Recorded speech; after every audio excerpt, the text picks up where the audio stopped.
Shut up and sit down. Bharat में शिक्षा का प्रसार करने बंद। शिक्षा शब्द जिस गुरुता को प्रकट करता है उसका महत्व अपरिमेय है। शिक्षा द्वारा मानव मन और बुद्धि का स्वाभाविक विकास होता है। आज के युग में इसे किसी परिभाषा विशेष में बांधने का प्रयत्न चांद तारों तक पहुंच सके। आज शिक्षा का रूप भी कुछ अजीब और अस्पष्ट है।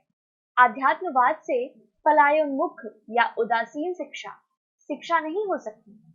आज कोई शिक्षा की परिभाषा नहीं हो पाती। शिक्षा क्या है? यदि इस विषय पर पुस्तकीय ज्ञान से दूर हटकर थोड़ा सोचते हैं तो लगता है जीवन में जो भी कुछ सीखते हैं वह सभी शिक्षा है। पशुओं से लेकर जीवन यापन के लिए, प्रत्येक पेशे में सफलता प्राप्ति के लिए जो कुछ करते हैं उसे भी तो शिक्षा ही कहते हैं। किंतु क्या यह सब शिक्षा है? शिक्षा बालक के स्वाभाविक विकास का नाम है जो मनोवैज्ञानिक आधार पर हो।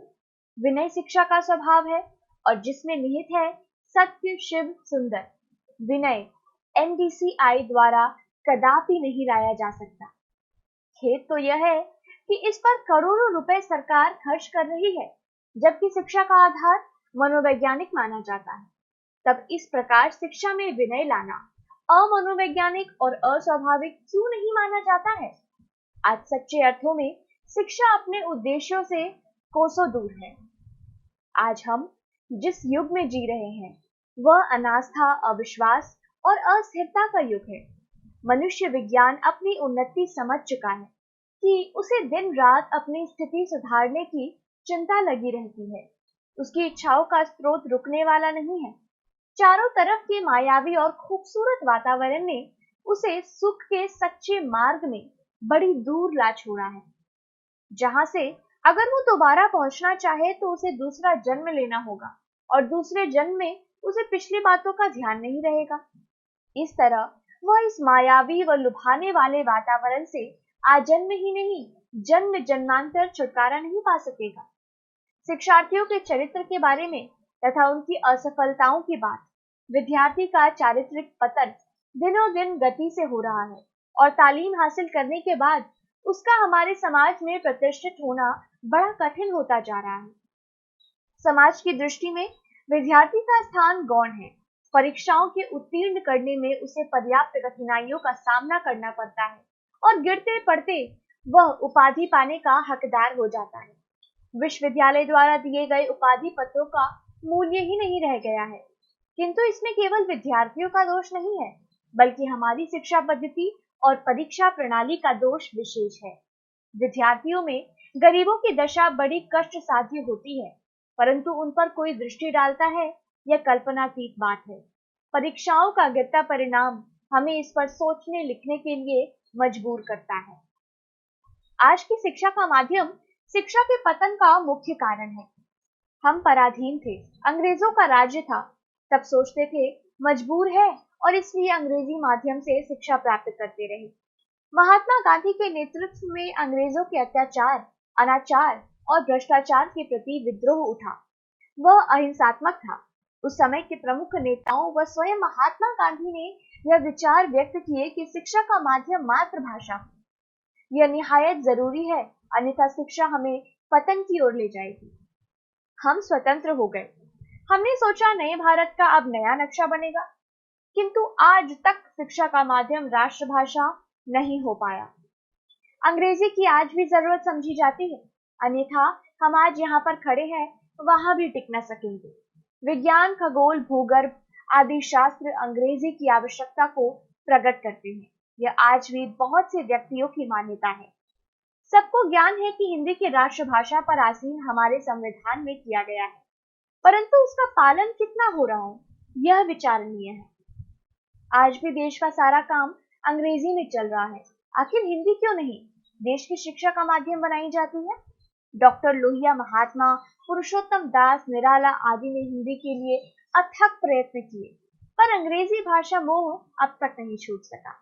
जयप्रकाश नारायण ने हाल ही में निशस्त्रीकरण का आदर्श संसार के मुल्कों के सामने रखे, किंतु जिस देश में इतनी ताकत नहीं कि वह अपनी राष्ट्रभाषा को शिक्षा का माध्यम बनाए या मातृभाषा को शिक्षा का माध्यम मान ले, वह अन्य क्षेत्रों में विजय प्राप्त करके भी भारतीय जनता को कैसे संतुष्ट कर सकेगा।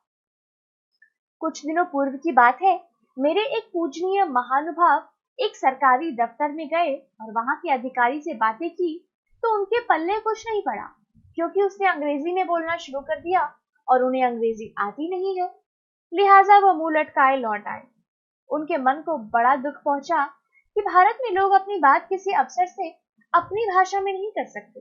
विदेशी भाषा में बोलने वालों के सामने वो निठल्ले हो जाते हैं और अपने विकास से हाथ धो बैठते हैं। यह केवल उनकी घटना नहीं है, अनेक घटनाएं ऐसी होती है। अंग्रेजी भाषा से विद्यार्थियों में आने वाली रुकावटों का संक्षिप्त सिंहावलोकन निम्न प्रकार से कर सकते हैं। बालक का जितना जल्दी ज्ञान विकास व बौद्धिक स्तर अपनी भाषा में दी गई शिक्षा द्वारा संभव है, उतना अंग्रेजी माध्यम से नहीं है। अंग्रेजी के कारण सैकड़ों उच्च विद्यार्थी तालीम पाने में असमर्थ हैं। वे परीक्षाएं केवल अंग्रेजी भाषा के कारण उत्तीर्ण नहीं कर पाते हैं। दीर्घकालीन समय नागरिकों में सद्भावना और उच्च शिक्षा विकास के विपरीत शिक्षा से घृणा में व्यतीत हो जाता है। विद्यार्थियों का जब शिक्षा प्राप्त करने में केवल अंग्रेजी के कारण असुविधा होती है, तब वह विनय को त्याग देते हैं और आवारा छात्रों की तरह घूमते हैं। अंग्रेजी शिक्षा द्वारा भारतीय सभ्यता, संस्कृति और परंपरा के प्रति अविश्वास हो जाता और वे उसे हीन समझते हैं। अंग्रेजी भाषा वाले अपना एक दायरा हमारे समाज में स्थापित कर लेते हैं, जो राष्ट्रीय भावना विकास में बाधक होता है। समाज में पुनः एक अन्य वर्ग स्थापित हो जाता है, जो दूसरों को अपने से नीचा समझता है। देश में अंग्रेजी पढ़े लिखे को नौकरी जल्दी और अच्छी मिल जाती है। इससे राष्ट्रभाषा सीखने वालों व जानने वालों को दुख होता है कि वह उनके बराबर योग्य होते हुए भी केवल अंग्रेजी न जानने के कारण इस दुर्दशा को प्राप्त हुए हैं।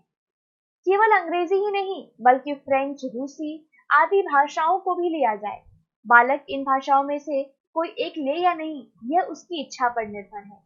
इस तरह से भारत में पुनः तरक्की होगी, राष्ट्रीय भावना का विकास होगा, सबको न्याय मिल सकेगा।